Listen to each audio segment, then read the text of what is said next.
When you look at a tree, a flower, a plant, who is looking is far deeper than you realize. Within you lies pure consciousness, devoid of any form. This is the inner space of pure awareness. Let nature teach you what stillness truly means. Stillness is our essential nature. Just see and listen. Nothing more is needed. Whenever you notice the silence around you or within you, it means you are simply perceiving. Pay attention. Notice that when you become aware of the silence around you, you are not thinking. You are conscious of the silence, but you are not thinking. When you perceive silence, you are present. And who you are is stillness itself. Most people spend their entire lives imprisoned within the limits of their own thoughts. They never go beyond the narrow ideas they already have about who they are. Yet within you, as within every human being, there is a dimension of consciousness far deeper than thought. We can call it presence, awareness, unconditioned consciousness. In the ancient teachings, this consciousness is called the Christ within, or your Buddha nature.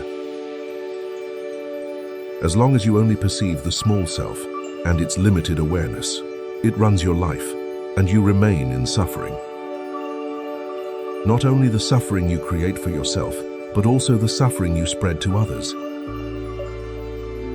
Discovering this new dimension of awareness is what frees you from this suffering. The thinking mind is a useful and powerful tool, but it becomes extremely limiting. When it takes over, your life is less than has own. 5# is greater than, preventing you from seeing that the mind is just a small aspect of the consciousness that you are. Wisdom is not a product of thought. Thinking fragments reality, cutting it into small pieces, tiny concepts. Attention is primordial intelligence, consciousness itself. It dissolves the barriers created by thought, leading us to recognize that nothing exists in and of itself. Attention unites the one who perceives, the object perceived, and the unified field of perception. Attention heals separation. Identification with thought is the fundamental illusion. You are not an angry person, a resentful person, a sad person, or a fearful person. Boredom, anger, sadness, and fear are not yours. They are not part of who you are. They are simply states of the human mind. They come and they go. And nothing that comes and goes is you. Any kind of prejudice shows that you are identified with the thinking mind. It shows you are not truly seeing the other human being. You are only seeing your concept of that human being. The next step in evolution is to transcend thought. This does not mean we should stop thinking. It simply means that we should not identify with thought, nor be dominated by it. The mind wants certainty, but true peace comes when you can feel comfortable with not knowing. When you reach that place, you are already beyond the mind. A deeper knowing that is not based on any concept will emerge from this state is less than has known. 5# is greater than. Right action happens spontaneously, and it is not you who does it. Having complete mastery over life is the opposite of controlling it. You align with a greater consciousness, and it is that consciousness that acts, speaks, and does what is necessary. The mind is always seeking to feed itself, to think. It searches for food to sustain its own identity, its sense of self. This is how the ego creates and recreates itself continuously. When you think or speak about yourself, when you say I, you are referring to the I and my story. You are speaking of the ego with its likes and dislikes, its fears and desires. The ego that is never satisfied for long. This is the image your mind has of you, conditioned by the past and searching to find its fulfillment in the future. When you realize this ego is fleeting and temporary, like a wave on the surface of the ocean, when every thought absorbs all your attention, it shows you are identified with the voice inside your head.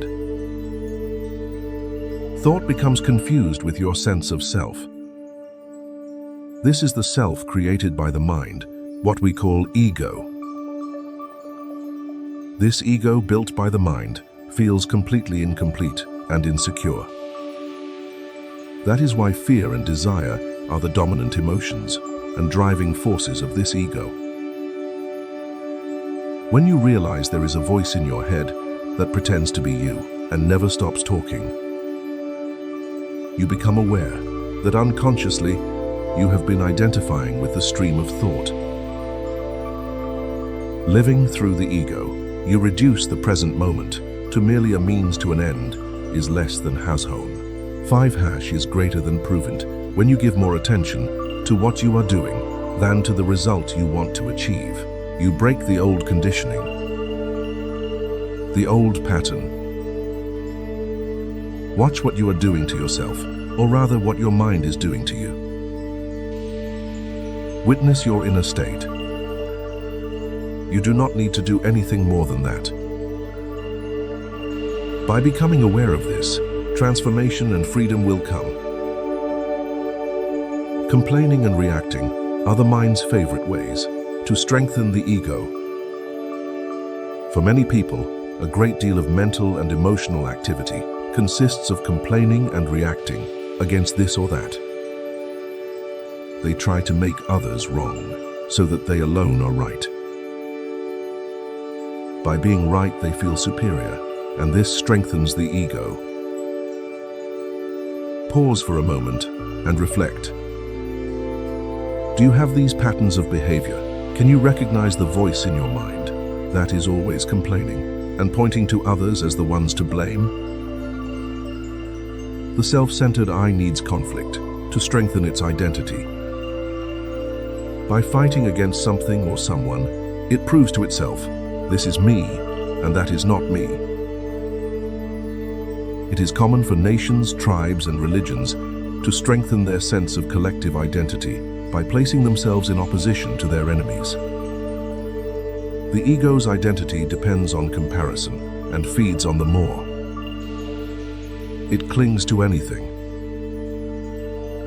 When nothing else works, people try to strengthen their ego by seeing themselves as more unfairly treated by life, more sick, or more unhappy than others. What are the stories you create to find your own identity?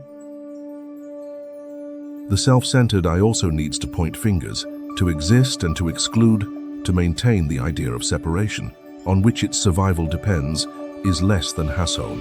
5# is greater than, so it sets me against others, and us against them.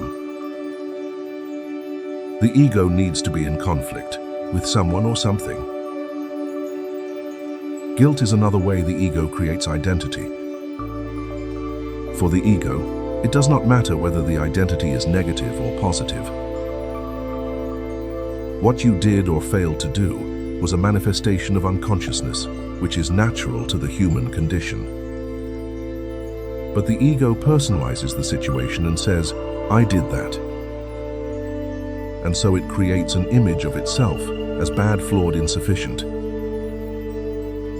Confusion, anger, depression, violence, and conflict arise when human beings forget what they truly are. Yet it is so simple to remember the truth and return to the origin. I am not my thoughts. I am not my emotions. I am not my sensory perceptions. I am not my experiences. I am not the content of my life. I am the space in which all things happen. I am consciousness. I am the now. The now is inseparable from who you are at the deepest level. You do not find peace by rearranging the circumstances of your life, but by discovering who you are at the deepest level. All the misery in the world comes from a personalized sense of me or mine. From the moment you do that, your great driving force becomes protecting and valuing this false sense of self. The truth is, you do not have a life. You are life.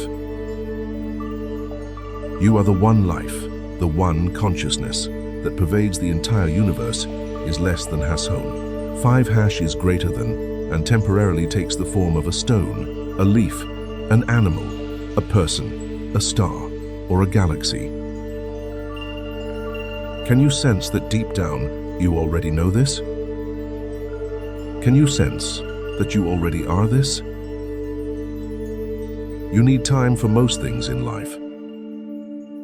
But time is useless for the most valuable thing, the only thing that truly matters.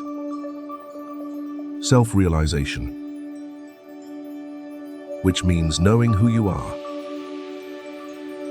Beyond the surface of the self, beyond the name, the physical form, your personal history. You are awareness. You are consciousness through which everything is known, and which cannot know itself. Because you, consciousness itself, there is nothing beyond to be known. You cannot become an object of knowledge, of consciousness. You are consciousness itself. When you know who you really are, there is an enormous, profound sense of peace. Through you, formless consciousness becomes aware of itself. No matter what the external situation may be, the peace that exists within you remains always the same. And the miracle is, when you stop making impossible demands, all situations, people, places, and events become satisfying, serene, peaceful. When you fully accept the present moment, when you stop arguing with what is, the compulsion to think diminishes and is replaced by an alert stillness.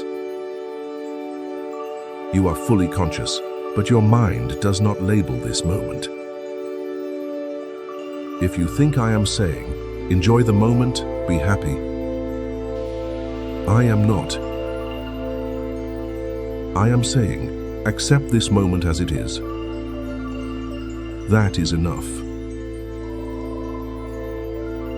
Surrender means surrendering to this moment, not to a story through which you interpret this moment.